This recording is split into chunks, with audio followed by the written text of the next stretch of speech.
At Williams Grove 2 weeks ago, Justin Morton went from 13th to 3rd. Heartbreak occurred for Michael Redding when the caution came out just when he and Tyler Jackson were coming to the white flag, and that gave Tyler Jackson his 5th win of the season. Now it's race number 9 of the Dirt Street Stock Series hosted by the Bootleg Racing League live on the Global SimRacing Channel. I'm Gary Weaver, and with me in the booth is Devin Henry. Pushing the buttons behind the scenes is our director, Joe Peak, and he's using camera setup and provided to us by Dougie Beard. And before we get underway with tonight's events that many drivers had looked forward to after 2 weeks ago, let's see how exactly we get around Kokomo Speedway with our GSRC lap guide.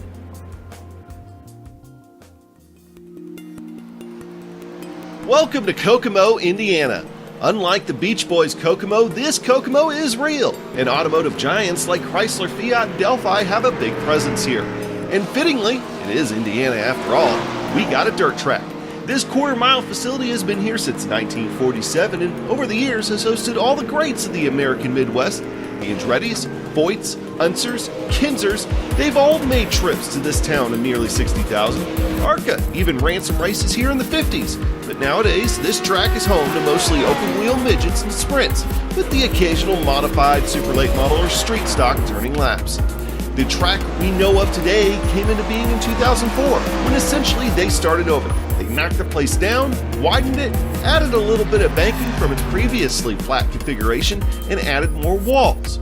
Its quarter-mile length but sharper paper-like clipped corners, well, they really add an interesting dynamic compared to the sweeping corners at most dirt tracks. That gives you a chance to build up some speed here on these straightaways, but that corner comes up awfully fast. As the race wears on here, it'll be a challenge to keep it in the wet and get that traction down when you hammer home the throttle for those longer straightaways. Have a line picked out and get ready for that sharp corner. Things can happen very fast here too on corner entry, and if they do, you might not hit much that's soft. The only truly straight part of the track is the front straightaway. That back straightaway takes more of a D shape, so be mindful of that if you're riding a cushion. So strap in and get ready for some dirt track action here at Kokomo Speedway.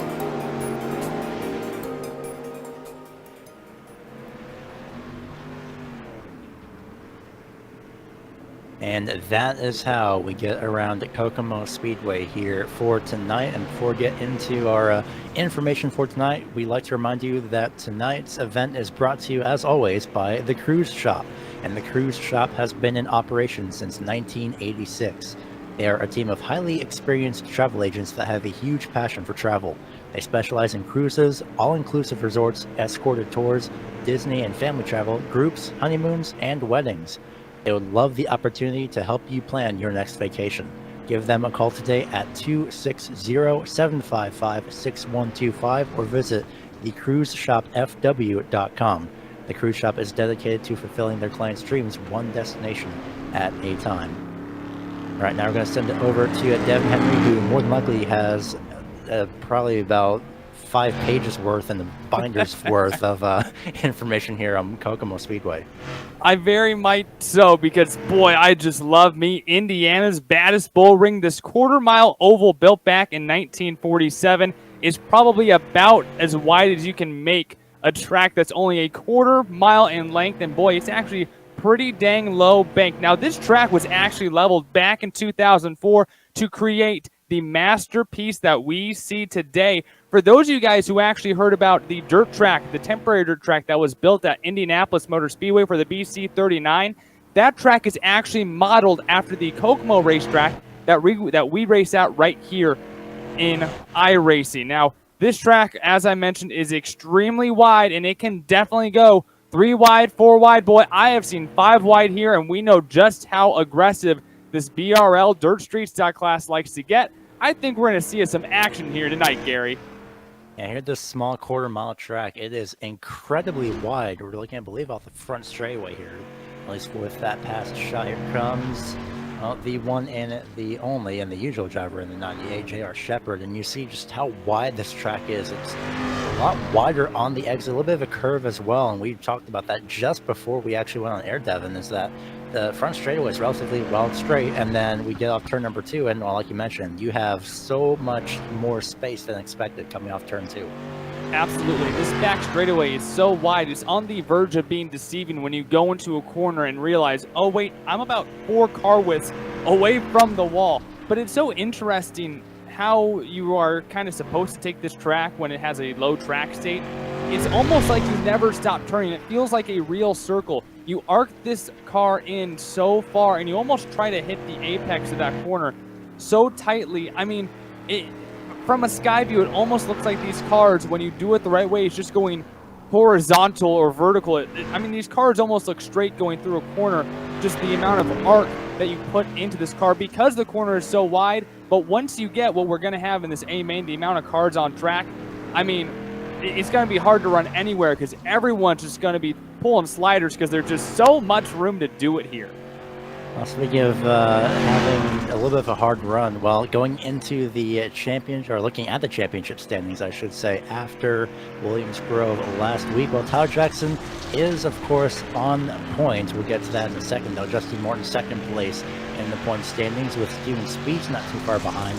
Michael Redding finishing second last week, also not too far behind, and Aiden Young lurking in that 5th place position in the point standings. And well, with Tyler Jackson, he is well, everyone here is in a unique situation in a sense because, well, unfortunately, it is, well, Tyler Jackson has gotten a 1 race suspension for jumping the initial start last week, or 2 weeks ago at Williams Grove, as well as lap number 15, unfortunately. So this is going to relatively shake up, not only because Tyler Jackson is gone, but also because not many people here, as usual for Kokomo Speedway. So the point standings are really going to have a massive shakeup.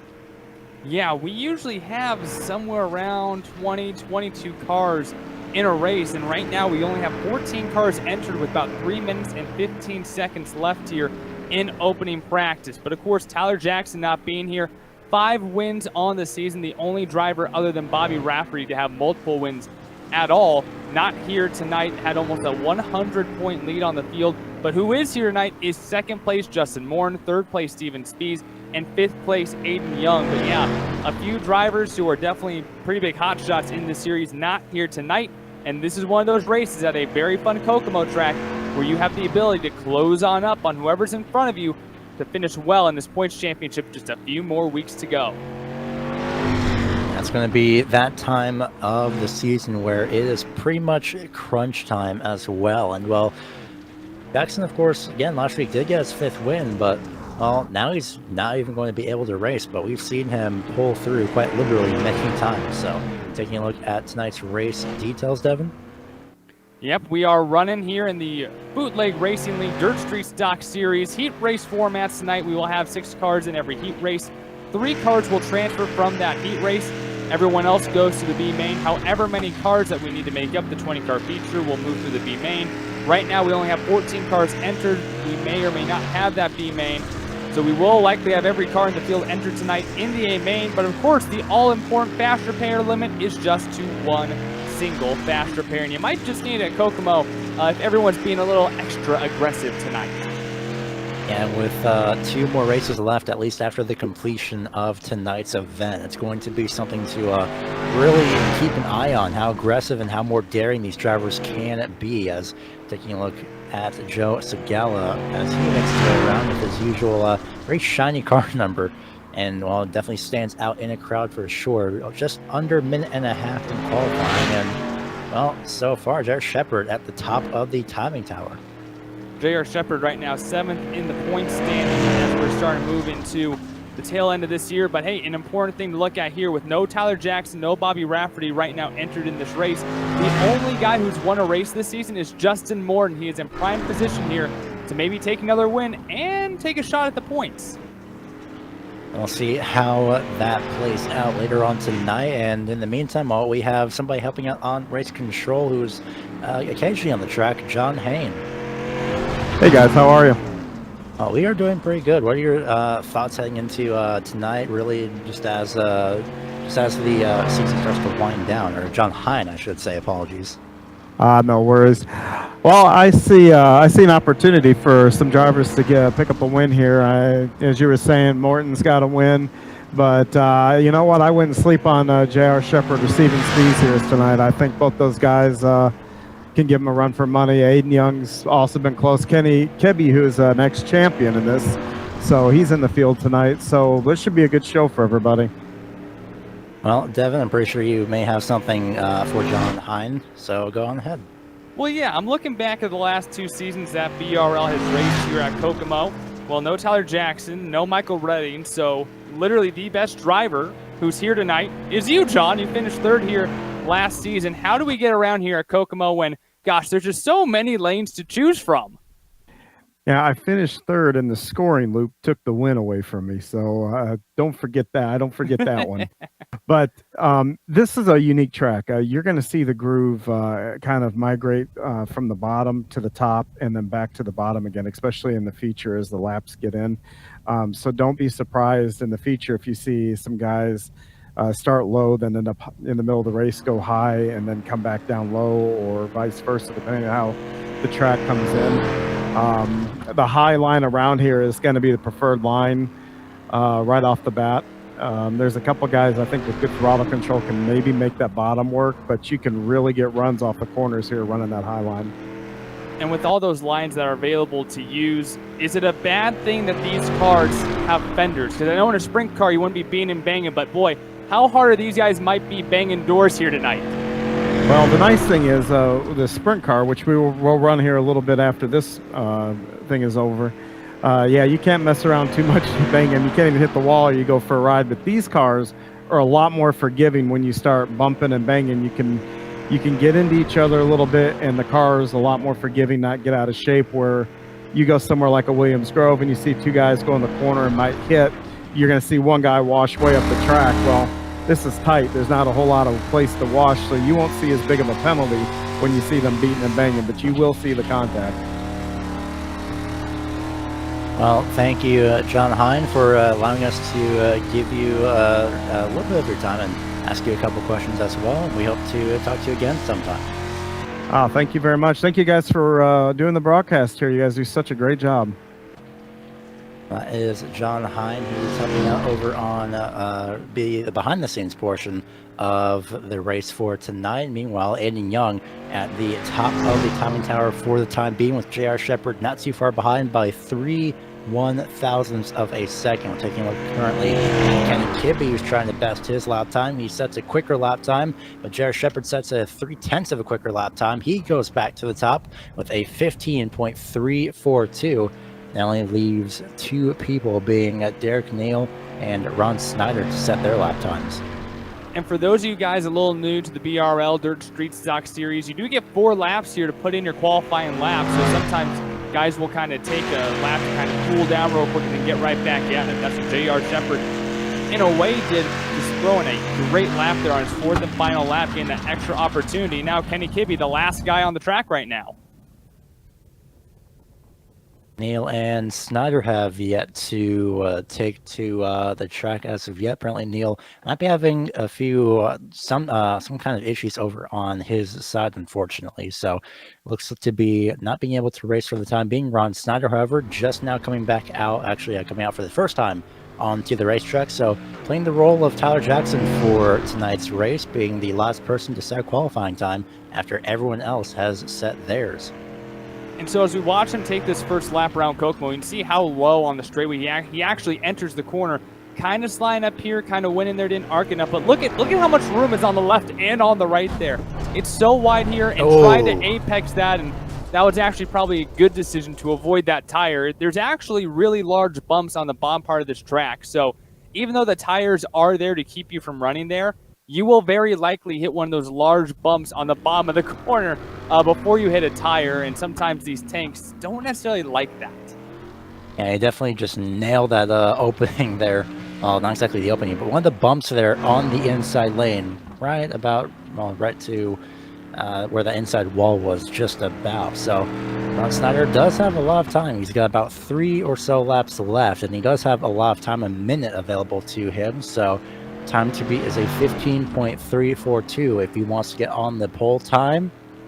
Coming off of turn number 4, this time by the first complete lap for Ron Snyder, 15.5. That will move Snyder up to position number 6 for the time being, and we'll see how much he can improve. This track, of course, we talk about how wide it is, but also because it's so wide, it's kind of difficult to want to arc the car into the corner as much as you kind of should. Because when you come off on the low end right here, it's hard to get all the way back up to the wall, so you kind of cling here to the very bottom as Ron Snyder comes by for the last time. And across the start-finish line, no improvement, unfortunately, and he will stay in position number 6 with just about 10 seconds to spare. And that's going to be the end of qualifying, so we'll see how everything else is sorted out just momentarily.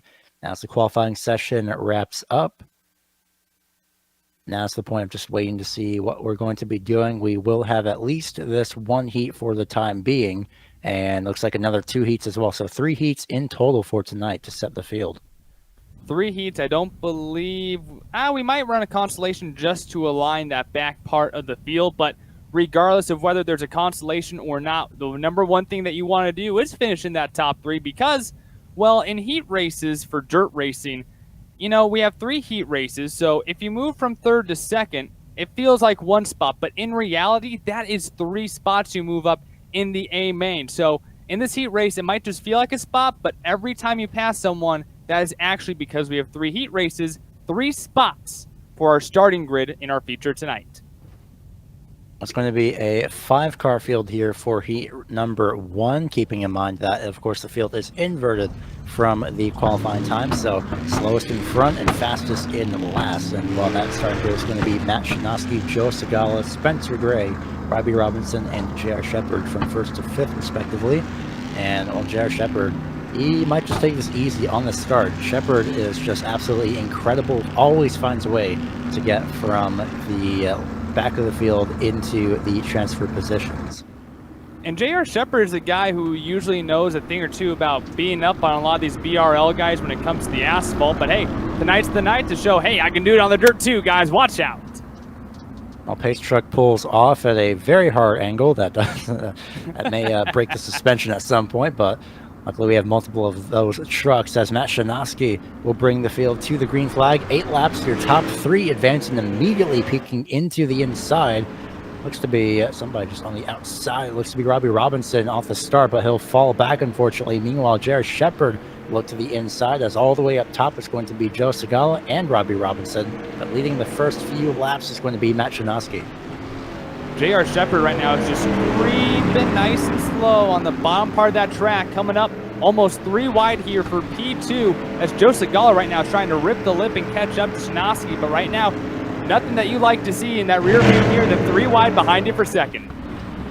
That 3 wide for 2nd immediately will turn to, well, probably 2 wide, as it's going to be Spencer Gray trying to hold off Robinson on the inside lane, but Joe Segala doing an incredible job just ripping the outside lane for the time being, like you mentioned, Devin, and he'll just barely make contact with Matt Shinosky for the time being, but J.R. Shepard out in front for the time being. He's setting sail as quickly as possible, while Shinosky's trying to look and stay in that transfer position as he's got Robinson barely to his inside on turn number 4.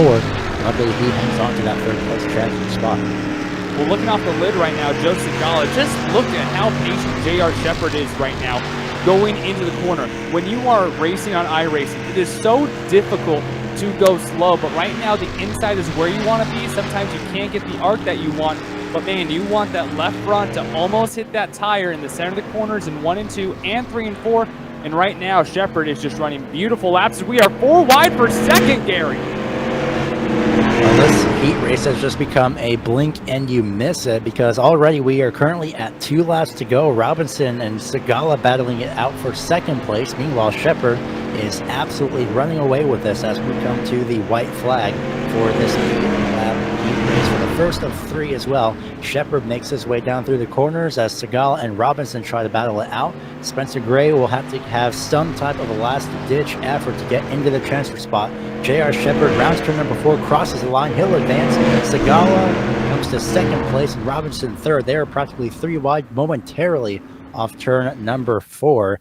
That's going to leave, unfortunately, Matt Shinosky as well as what looks to be the 93 Spencer Gray going into that consolation event. Right now, there is so much moisture still in this track. I hope everyone was taking notes for these next two heat races because that inside line looks mighty fine right now. Well, the second of 3 heat races is currently gridding up with Derek Neal starting off in the first place position, John Wilson second, Kenny Kibbe third, Steven Speeds fourth, Aiden Young in the 5th place. And well, with the names in this field, Devin, pretty sure it's some of these drivers going to be ones to look out for. Kenny Kibbe and Steven Speeds, as well as Aiden Young, John Wilson and Derek Neal trying to make a name. Well, actually, Derek Neal not going to be in this, so it's going to be a 4-car heat race, but John Wilson, for one, looking to get at least one of these top 3 positions. Yeah, and last week at Williams Grove, Wilson actually did a phenomenal job, or 2 weeks ago, I should say. He did a great job starting on the front row of that heat race and did a very good job holding off the rest of the pack. It's harder, though, when there's just 4 of you guys on the track and you're starting first row outside.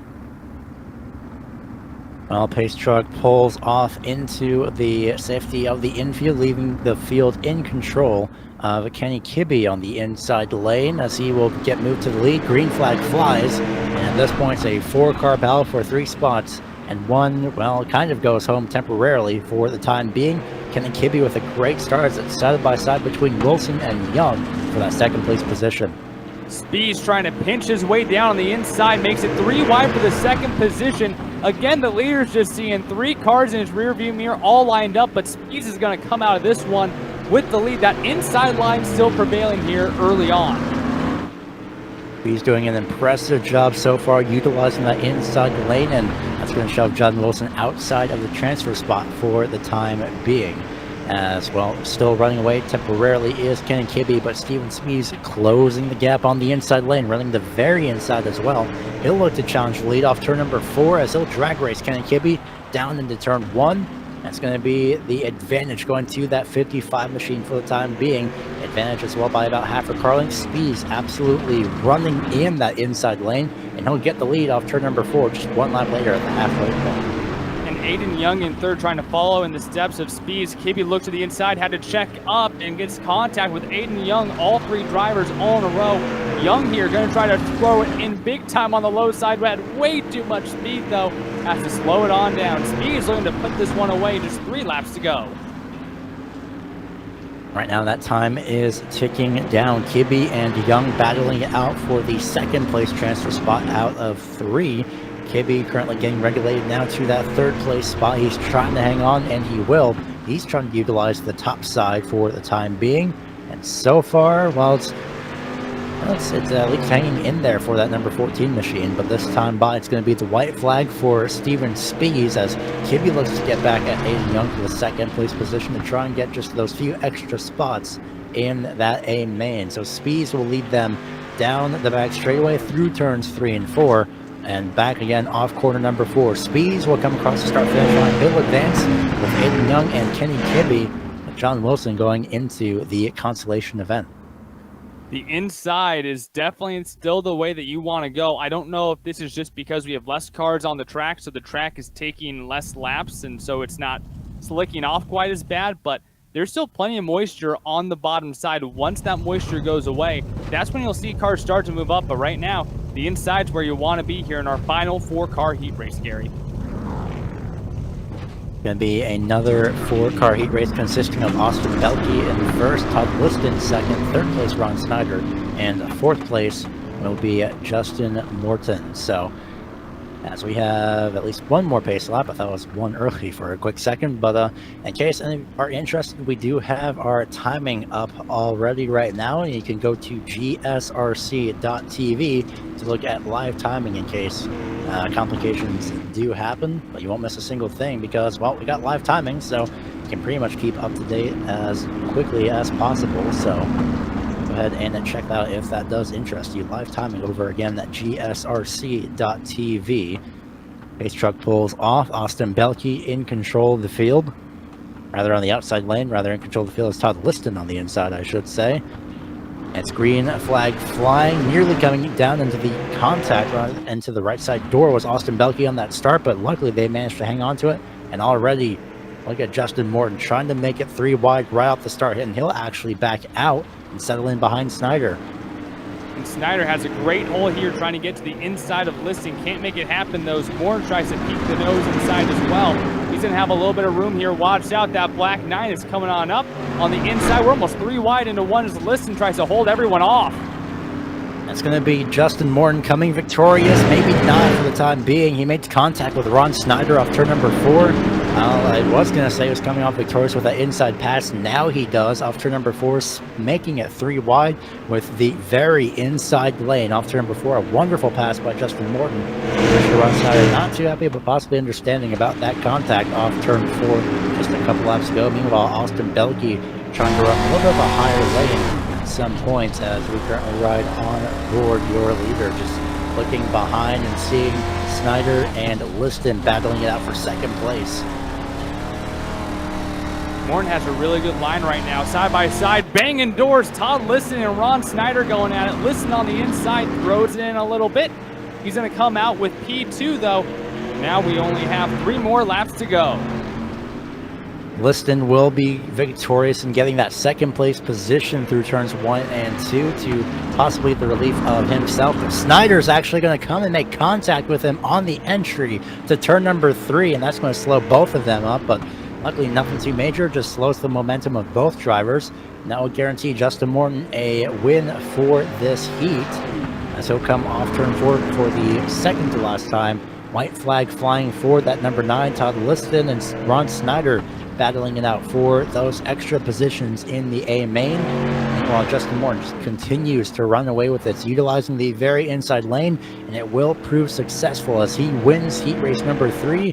Todd Liston will also come across in second place with Snyder in third. That will leave Austin Belke going into the consolation event. Justin Morton taking a win just a half hour ago in the BRL Legend Series. That was at Sebring. Now, him and J.R. Shepard put on quite a show, as it was only a half-second gap between those two, and then, well, it was 25 seconds behind them. But, hey, that was a great show, and now we're going to get to see those two in the top 3 when the A main kicks off. But first, time for our constellation. That is indeed correct. It's going to be pretty much the entire field advancing, so it's a scheduled 5 because Derek Neal was scheduled to start. He did not, so it's going to be your 4 drivers here advancing already, but now it's just a matter of who is going to be placed where by the end of this 12 laps. And it's going to be consisted of Spencer Gray starting off in first, and that number 93, John Wilson in second on the second outside row, and then it'll be Austin Belke and Matt Shinosky in third and fourth. It's almost like a redo heat race. So, you know, your heat race had 4 or 5. This has 4 cars, and so you get a second chance here. Obviously, you want to beat whoever else is in front of you because that gives you a better spot when we hit the A main. So, hey, why not try to pick up a couple extra spots here? And we'll see who can pick up those extra spots, or maybe even 3 spots if you're Matt Shinosky, as the green flag flies. Nearly a little bit of contact, but Spencer Gray and John Wilson able to have a wonderfully clean start right off. And right now it's already single file between those two, and both drivers not giving up that second spot, that second row, being Matt Shinosky and Austin Belke. Wilson going way up top, nearly into the outside wall. Belke goes to third. Boy, almost into the rear end of Gray is John Wilson in that gray number 52 trying to put on a hunt, but right now Spencer Gray using that inside lane. Belke and that blue 24 car is following in as well. Now we're door to door almost for P number 2. Trying to utilize that top side is John Wilson in the number 52, as currently running away with this will be Spencer Gray in the 93, as we saw by that, of course, fastest lap time, and riding on board Matt Shinosky, who's not too far behind John Wilson within striking distance. So try and utilize the outside lane with Belke, as that time around John Wilson went to the inside. Well, it is a great view of everyone in front of you, but when you're racing, I guess that's not really the view that you want to have, but trying to push the cushion and move that cushion up. But right now, Spencer Gray is showing everyone, hey, come with me on the inside. And right now, John Wilson agrees and is trying to go side by side for second once again.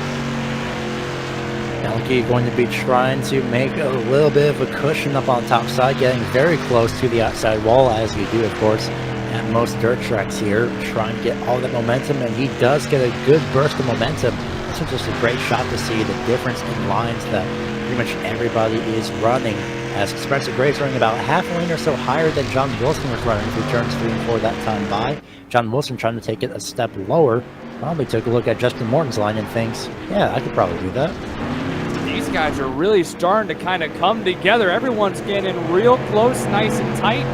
Yeah, we can get everyone here, just about one camera shot. Even Shinosky's close behind everyone here. We are tight. Spencer Gray has cars 2 wide behind him, hunting him down to the inside. A little bit of contact. Boy, John Wilson wants to get to P1 quick. It's 4 to go here in the final constellation.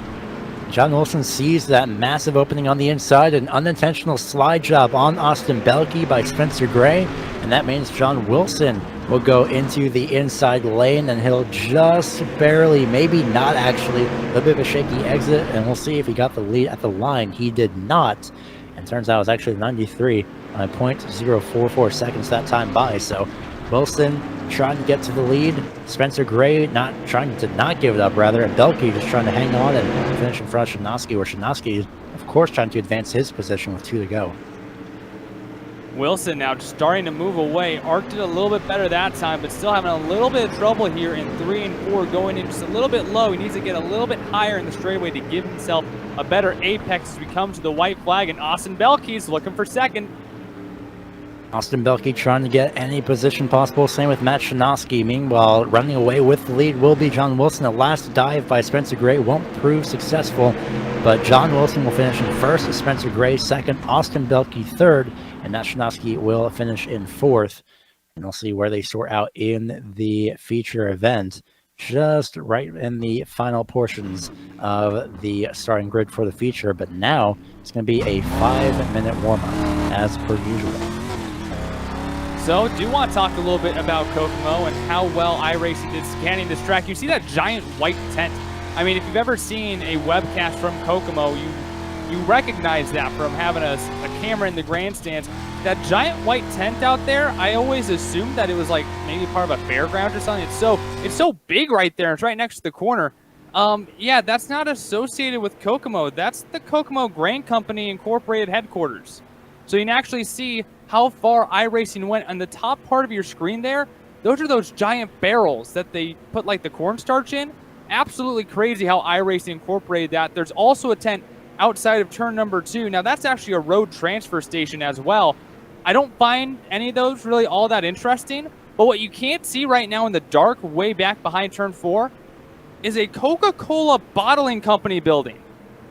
Kokomo's a weird place, man. I love it.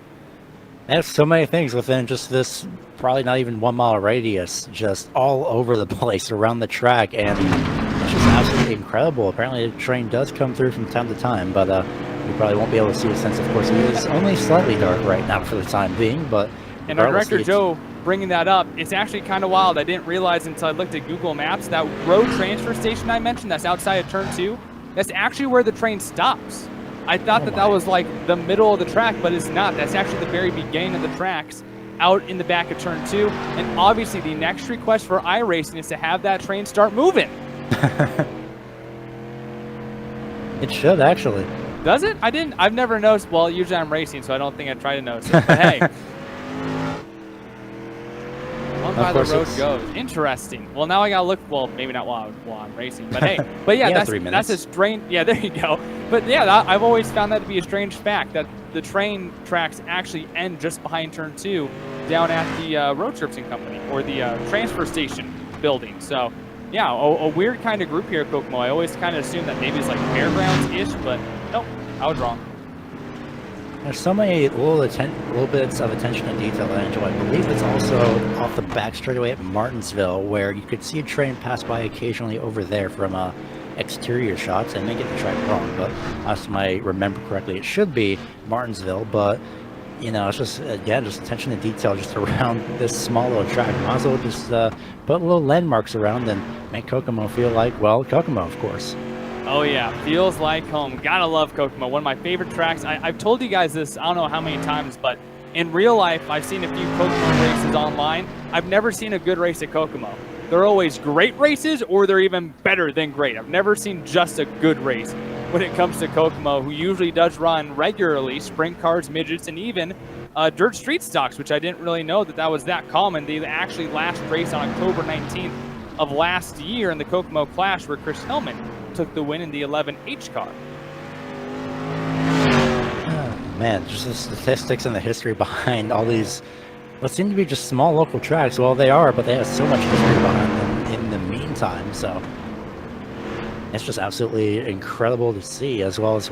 Going back to the bits of attention to detail, well, Season 3 updates coming soon on June 2nd for iRacing. So if you're here for the first time, go ahead and sign up. And I believe actually new members get a certain percentage off still for the time being. I believe it's 40% off for new members. I think it's 50 right now. I don't actually double check that, but I believe either way, it's iRacing.com/membership, and you will be able to sign up through there. And yeah, you're right, 50% off for the time being for all deals. So it'd be great timing, because I also came across that the new damage models coming to the Cup cars. So that's going to be quite fun. It's a massive update for iRacing every pretty much 4 times a year, every quarterly update. So if that does interest you, go ahead and go sign up, iRacing.com/membership, and maybe you would also be able to join the Bootleg Racing League as well. Great group and amazing group of racers as the track state continues to wear down.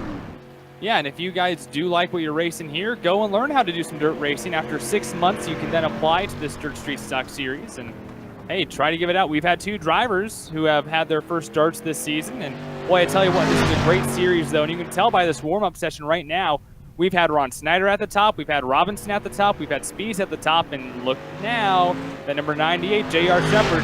These guys are used to seeing him out front on the pavement. I don't think they're very happy about him being out front in the dirt, too. Oh, might as well. I mean, the thing is, I believe it's if you can't beat him, join them. But in J.R. Shepard's case, it's, well, I can beat them, and it's going to be on both. So we'll see what J.R. Shepard has in store. As your starting grid for tonight's event will be as follows. It is the one and the only J.R. Shepard starting off in first place on the front row. And it will be Steven Spees to his outside in second place. Justin Morton will be starting in the third place position with Joe Segala fourth place. Fifth place will be Aiden Young, with sixth place being Todd Liston. Seventh place, Robbie Robinson. Eighth place is going to be Kenny Kibbe. Ninth place, Ron Snyder. And 10th place is Spencer Gray. John Wilson will be in 11th in that gray 52. Austin Belkey in 12th in that number 24 turquoise car. Matt Shanoski will wind out our field in that white 00, although it looks like we have some issues for Aiden Young here, not on the field right now, and was disconnected. So we'll see if he can get back out here before these cars start to roll off. And there goes the cars, never mind.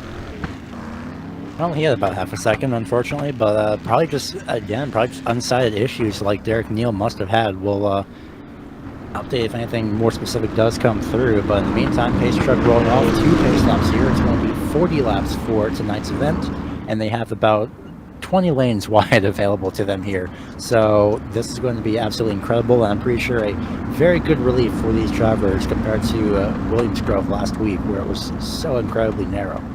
This is going to be a hornet's nest here. Everyone can drive anywhere on the track. The track state right now is at 20%, and boy, they're going to wear that thing down and use every inch they can. J.R. Shepard waiting, leading the field to the green flag. It's going to be 40 laps here at Kokomo Speedway for the Bootleg Racing League Dirt Street Stock Series, and immediately goes everyone. Most drivers look to be to the inside, some in the middle lane, some way up top in the top lane. Everyone for this time being going to be trying to figure out what lane can help out as well. Justin Morton got tagged. He'll hang on to it. No caution as of yet, but for the time being, Morton going to be well behind the field. Morton ran into victory lane. I'm sure that he would have rather been on top of victory lane, but will be able to stay on the lead lap if we do get a caution. Right now, watching Joe Segala trying to pioneer the outside lane as they run into the wall behind him. Lots of speed there on the outside as Kenny Kibbe directly behind him, trying to catch up to the leaders as J.R. Shepard and Steven Spees are checking out on the inside in front of them. Austin Belkey hard into the outside walls, twice actually off turn number 4. He's trying to hang on to it as much as possible and trying to figure out what line is going to work, what line isn't going to work, and you see he's just not having too much luck with this current surface yet. Going to have to adapt and adjust, but for the time being up front, it's J.R. Shepard and Steven Spees who have broken away from the rest of your field. Joe Segala, well, I was going to say distant third place, but he's trying to battle Kenny Kibbe for that third place, who's on the inside, that number 14. And it's almost 3 wide as Robbie Robinson's trying to get a piece of this action here. Just not quite enough room under Kibbe on corner exit. Segala continues to rip the lip. Kibbe would be nice if he could get a little bit lower, would probably give him just enough to get in front of Segala, but right now there is just too much momentum as Kibbe slides up, bangs doors, and Kibbe does take away P3. Coming into this race, J.R. Shepard was 7th place in the point standings. And he's currently asked to battle Kenny Kibbe, who he's, of course, in front of. Well, he's in front of everybody, of course, so he'll get the advantage over Kibbe, Young, and, well, that's pretty much, and Speeds, actually, for the time being. The drivers that are here tonight, of course. And I'll let you know where the championship points settle out a little bit after the completion of this race. But in the meantime, though, continuing to set the pace for first and second are Shepard and Speeds, but Kibbe starting and has managed to break away from the third place or from the fourth place drivers in the rest of the field. Right now the bottom is starting to slick off, but what a lead that J.R. Shepard and Steven Speeds have accumulated over the rest of the field. Right now, Steven Speeds is over 3 seconds ahead of Kenny Kibbe. That means that J.R. Shepard has a lead of 4 seconds over third place. Right now, Shepard and Speeds, the class of the field, still on the inside lane. You got to be careful, though, here, Gary, because the outside part of that inside lane is starting to slick off, get slicker. That means you're going to have less grip, and you're not going to be able to pin that thing right down on the bottom. And Steven Speeds is closing on in. He is, of course, yeah, he's very much closing that gap. I wonder if we can get an exterior onboard shot for Steven Speeds, because going through turns 3 and 4, it is very close to the inside. There's a little bit of a bump there. Probably could see it from that angle, actually, where that opening was, just in front of that wall. Well, not where the tire was, but that little opening beforehand in the grass, that bump, of course, could mess up a few drivers. But for the time being, though, these two are setting the pace of the race for the time being as Speeds continues to slide in and maybe use, well, I was going to say, yeah, maybe use a little bit of a different lane choice to see how he can get that momentum up. Now this quarter-mile track, it's so unique. So look at this beautiful line here by Speeds, almost clipping that tire in 3 and 4. But watch here in turns number 1 and 2. This isn't a typical thing that you get. He's running higher. Why is that? He's building up a second cushion. This short track, as short as it is so wide that it essentially makes a second cushion for the inside lane when there's not enough laps on the track. So it's almost like he's ripping the lip, building up an exterior to bang that right rear off of, and still has a lot of momentum off in turns 1 and 2. You don't get that at a lot of tracks, and Speeds is trying to utilize that to continue closing the gap on J.R. Shepard. Again, oh so close that left rear fender. There's no such thing as too close for comfort when it comes to dirt street stocks here in the Bootleg Racing League, as continuing to just pound the back bumper of the 98 is Steven Speeds. You can maybe possibly see that little bit of a bump there as Kenny Kibbe now comes through the corner. For the time being, he's got Robbie Robinson directly behind him, charging through, just trying to follow suit. You know, the rest of the field is either running the top side or the very inside lane. There's no really middle ground, quite literally. And it's tough right now because there's so much loose dirt right now in the middle from everyone running on the inside. It's almost like when you get into the marbles on asphalt, it actually gets a little bit loose, and it's a little bit more difficult to run that. Contact up front, Speeds gets into the back of J.R. Shepard and then into a tire, and J.R. Shepard has now grabbed a huge lead. And for the first time this year, I think, how small this track is, lap traffic might start to get into the mix if we continue to stay green coming to halfway. I'm going to take a quick replay, or quick look at the replay here for Steven Speeds.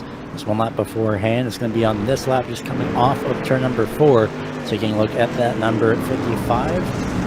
Close in on J.R. Shepard, makes a little bit of contact, and almost saves it. And that is probably what slowed him up the most. It's going to be that little bit of contact with that inside tire. So for the time being, J.R. Shepard can easily relax. He's got about a quarter of the track length between himself and Speeds for the time being, but that's not saying that Speeds can't close the gap, because he's done it before. I'm sure he could do it again. And Speeds had a gorgeous line right there. The issue was that when you have a tank there, sometimes when you hit him just right, if you don't hit him with enough of your car, it does turn your own vehicle. And so while that was a great line, you know, I don't think he was prepared to catch up to J.R. Shepard quite that much. And then it's essentially like hitting a brick wall. But now Shepard's lead continues to expand already to a 2.5 over Spees, but 5.5 seconds now over third place Kenny Kibbe. And now that gap is continuing to at least stagnate for the time, for now at least, but Kenny Kibbe at least is trying to hang on to that third place position, bridging the gap between himself and Robinson as Spees and Shepard both continue to run away with the lead. And well, luckily for Jared Shepard, he doesn't really have to worry about where the other drivers are going to go, because well, usually on asphalt you usually use sometimes one lane at some tracks. Well, for Jared Shepard, he's using the inside lane. Everyone else, in terms of the drivers in front of him, Spencer Gray and Joe Segala, they're using the top side, and they're going to be well out of his way in the corners. And how about Justin Morton recovering from that early spin? He is all the way up to 6th place right now, running around the outside of the track, trying to catch up to Austin Belke. Phenomenal recovery coming off that Legends win earlier on today, just outside the top 5 now. That lurking just outside the top 5 is going to be a key thing. Kenny Kibbe actually having a few complications. Not sure what exactly happened, but he is now in pit road. And Kibbe may have some type of a hardware issue probably. He did turn down suddenly in turn number 3 off the racetrack. So unfortunately for Kenny Kibbe, maybe having to, not entirely sure actually, but he will fall back and he's pretty much out of the lead lap battle for pretty much the rest of the race by the looks of it. So we'll see if anything comes of that. But time being, taking a look at Justin Morton, who is at this point more than likely just trying to get back home or at least stay on the lead lap with 10 laps to go. Well, right now he definitely has a good chance to catch up and pass Austin Belke for that 4th position, trying to continue moving up. In the points right now, we talked about earlier, he is 2nd in the points. Tyler Jackson suspended tonight due to jumping the start and restart in the last race's A main. Tonight is the night where he can take advantage, try to close that points gap, as we only have a few more weeks left this season. First things first is trying to get by Austin Belke. If he can get a caution, we're now down to 9 to go, then he might have a shot to go out and win this race, but right now just way too far behind. That distance is going to be something to keep an eye on as well throughout this event as it continues to run through. Running on board right now for the time, for the moment at least, I should say. We'll just take a look at Justin Morton on the inside. Todd Liston trying to run the top side. Morton actually using a little bit of a higher inside lane instead of the very inside for right now, as he comes right to the door of Todd Liston. And Justin Morton, unfortunately, appears to be struggling for definitely for now. Liston now moving into the top 5. It's still Shepard and Spees up front, followed by Robbie Robinson, Austin Belke in 4th, who just gets right up into the wall. But he still has quite a large gap over Liston and Morton before another large gap to Ron Snyder. Shepard continue to run away as we are now down to 5 laps to go at Kokomo. It's going to be coming now down to 4 laps to go as Shepard continues to bridge the gap between himself and Spees. Spees at this point just sitting back and just running his race. I don't think he'll be able to really do anything in the final 4 laps. So right now it's all J.R. Shepard, and well, like you mentioned, Devin, well, the driver that's great at asphalt just found the track that's going to be great for him on dirt with 3 laps to go. Not to get by Joe Segala, who's up on the top side, but not getting any trouble from the lap traffic is Shepard in that 98. Looking to become the 4th different winner on this season, coming down to 2 to go. Yeah, we talked about, boy, he is so good when it comes to these asphalt cars in the Bootleg Racing League, but tonight he might be able to bring home a win in the dirt. Last time the series is ran, won at Lucas Oil Raceway in the Street Stocks, SK Modifieds, and Grand National Series, and now a chance to take home a dub in the Dirt Street Stocks. Well, this race is official. It's going to be green flag all the way through, and J.R. Shepard will lead every single lap. He'll come across turn number 4, and across the start-finish line, he'll win here at Kokomo Speedway at tonight's event, with just now about 3 races now to 2 races remaining in the series. An incredible drive by J.R. Shepard to prove, even through a lot of traffic, that he can do it on dirt. He just needs the right combination. And how about the domination tonight? J.R. Shepard finishing 8.5 seconds in front of 3rd place Robbie Robinson. Unfortunately, Steven Spees just kind of stayed stagnant. They ran about the same speed the rest of the race, just did not have enough to try to catch up back to J.R. Shepard. fourth different winner here in this season for the Bootleg Racing League Dirt Street Stock Series. He'll park it in Victory Lane as the local track fireworks go off in the background as well. I honestly did not know those were a thing, but in the meantime, we're going to let J.R. Shepherd celebrate his win. I'm going to go for a quick post-race break. Don't go anywhere, as you'll see upcoming races on your screen. And we'll be right back with your post-race interviews here at Kokomo Speedway.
Back live here at Kokomo Speedway with your post-race results here for tonight's event. Round number 9 of 11 is complete, with J.R. Shepherd becoming victorious as the fourth different driver to win here tonight. And he has, of course, parked it in BC Victory Lane. Steven Speed's 1.6 seconds behind, and he had a challenge, but unfortunately one wrong move, and well, Steven Speeds has unfortunately ended up second, but still a podium spot as Robbie Robinson rounds out that third place position. Austin Belkey fourth place, where Justin Morton, Todd Liston, Ron Snyder, and Joe Segala all finished on the lead lap through to 8th place. Spencer Gray and John Wilson finished one lap down at 9th and 10th. Kenny Kibbe unfortunately had issues. He ends up 12 laps behind. Matt Shanoski had his own issues towards the start as well. He finishes 12th. Aiden Young and Derek Neal, unfortunately, will finish with DNSs in 13th and 14th. Now heading into now your post-race interviews for tonight. I'm going to be starting off with the one and, of course, the only, the winner of tonight and who led all 40 laps. It is J.R. Shepherd. And, well, Shepherd, it's you. Well, as if asphalt wasn't enough for you to be victorious on, now you have dirt as well to add to that list. How was the track out there tonight, especially with just so many lanes to choose from? Oh yeah, the track was pretty good when we started. Bottom's usually the best way to go, and about halfway through it started to transition pretty heavily, and you could run the top, but by that time we were catching some of the lap cars, so it pretty much just left the bottom and the middle lane to run, and I decided just sticking on the bottom, but it got pretty slick there at the end. And of course, with the challenge from Steven Speeds early on in that in tonight's race, how was that ever play to a factor? And you trying to at least constantly think about that he's there, what line to take to have evasive actions, anything of the sort? Yeah, I was just trying to run my line on the bottom. I'm not a dirt racer. I've tried to work at it and tried to get a little bit better each week. But yeah, my line's just a little bit different, and I think that probably threw him off a little bit and led to the mistake he had. But he was just as fast or faster than I was, so I knew it was going to come down between the both of us there at the end. Definitely did. And of course, you did prove to be victorious afterwards. So before we go ahead and let you go, is there anyone that you'd like to give a shout out to for your first place finish here tonight at Kokomo? Yeah, I just want to thank the Bootleg Racing League for doing this and allowing me to have a place to come out and try to learn how to do some dirt racing, and of course to the Cruise Shop for being a great title sponsor and everything they do to help us do this. Well, we thank you for your available time, and we hope to talk to you again next week. So congratulations on your win for tonight. Yep, thank you guys. I'm going to throw it over to Devin Henry, who is standing by with second place finisher, Steven Spees. Steven Spees in the 55 brings it home in second. You actually had a very beautiful looking line there as the track continued to slick off. Obviously not as many cars. The track didn't wear out the same as it probably would with 20 cars, but how did the track here treat you tonight? I think the track was fine. Another 20 laps or so, I think that track would have been really good. You could have probably run low, mid, or high and been about the same pace, or, with a bunch more cars on it, it would have done the same. So it was coming around, but yeah, it was definitely getting slick there. I was just following JR around there the first half of the race, and I knew I was cutting it close coming off before. We were taking different lines, and one time I just nudged him a little. I cut it a little too close, and that just kind of threw me off, and I could never get it back after that. Yeah, you and JR just absolutely ran away from the field, and until that contact, you were right there on his bumper the entire race, almost ran duplicate lap times with him the rest of the race, though, too.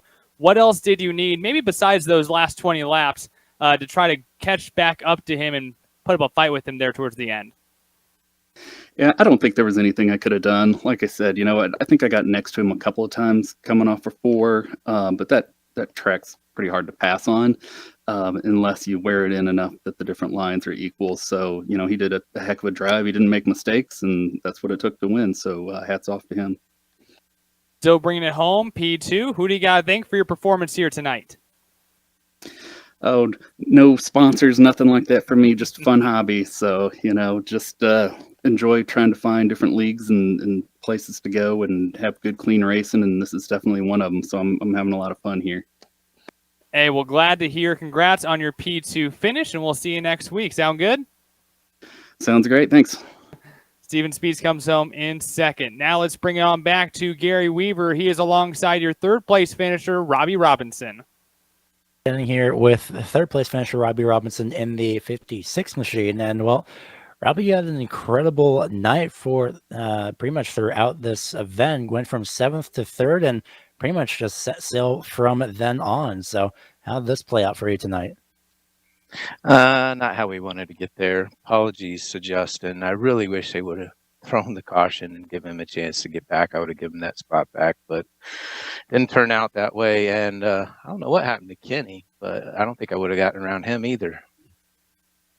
On the bright side, you did manage to come through with a third place podium finish. So through tonight, did you think on at least changing lines throughout the event? Because everyone usually opted for the bottom side, maybe the top side sometimes.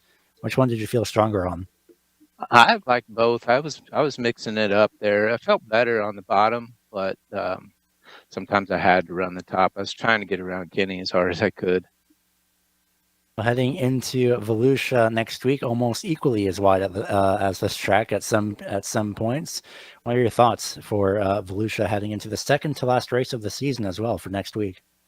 I like that track. We should put on a good show. There'll be some close racing. Hopefully, I can clean it up and not have an incident like tonight. Well, before we go ahead and let you go, anyone that you'd like to give a shout out to for your third place finish? Absolutely. Cruise Shop for all they do for us. Lowell and his group of guys that put this on, make this possible. And thank you guys for your broadcast. Appreciate it. We thank you for your time. We hope to talk to you again next week. All right, we'll see you guys. That was third place finisher Robbie Robinson, and the usual update to your point standings. Well, everything is relatively the same for the most part, aside from a couple things where coming into this race, it was, of course, Tyler Jackson, Justin Morton, and Steven Spies, where the gap was roughly about 93 points in between. Well, now Tyler Jackson, Justin Morton, and Steven Spies are all within, by the looks of it, just about 32 points within the entire top three. So next 2 weeks are going to be quite exciting, Devin. Absolutely, and we've seen a change here tonight. I got out a calculator, I did math and everything for this, and I couldn't use it during the race. After last week's caution-filled event at Williams Grove, I was like, man, you know, we didn't have a lot of cautions earlier on. So I looked at the first 5 races of the year. We averaged 3 cautions per race for 9 laps. Well, the last 3 races we ran, we were averaging 6 cautions per race for 18 laps. The cautions and the caution laps doubled from the first 5 to the last 3, but boy, I really hope that we turned a corner into a new era as we, for the first time this year, had 0 cautions, went all 40 laps without a yellow flag. And congrats to J.R. Shepard going up, parking it in BC Victory Lane for Brian Clausen.